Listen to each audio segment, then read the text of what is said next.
Well, howdy there, Internet people. It's Belle again.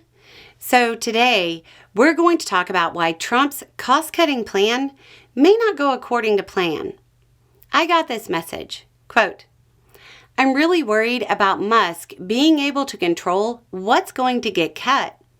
The way he does things destroys a lot of his products. I know you've talked about this a few times, but you haven't talked about him cutting benefits. I do okay, but I live in Louisiana and people rely on things like SNAP. I'm just worried he's going to destroy my small town.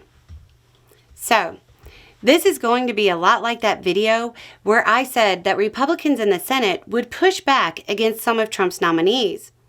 And I got a lot of impolite messages questioning my sanity.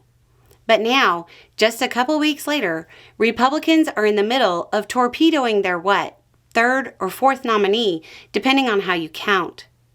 Okay, are you ready for this? Republicans in the House will push back on a lot of Musk's recommendations.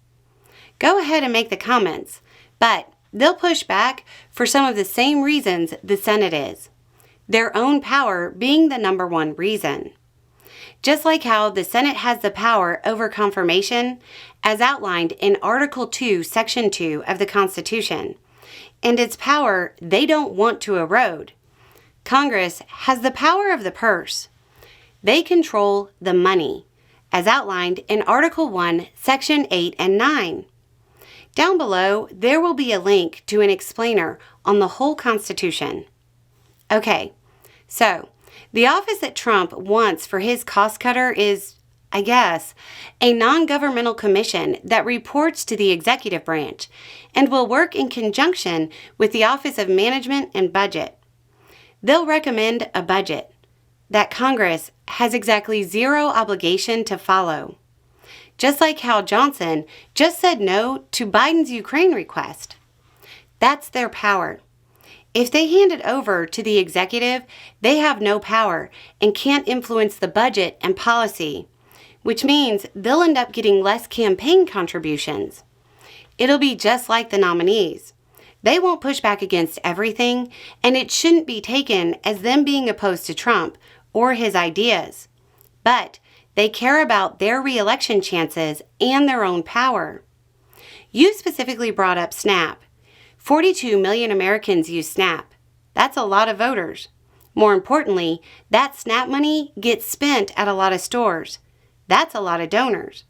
Beyond that, which states tend to have the highest percentage of SNAP usage?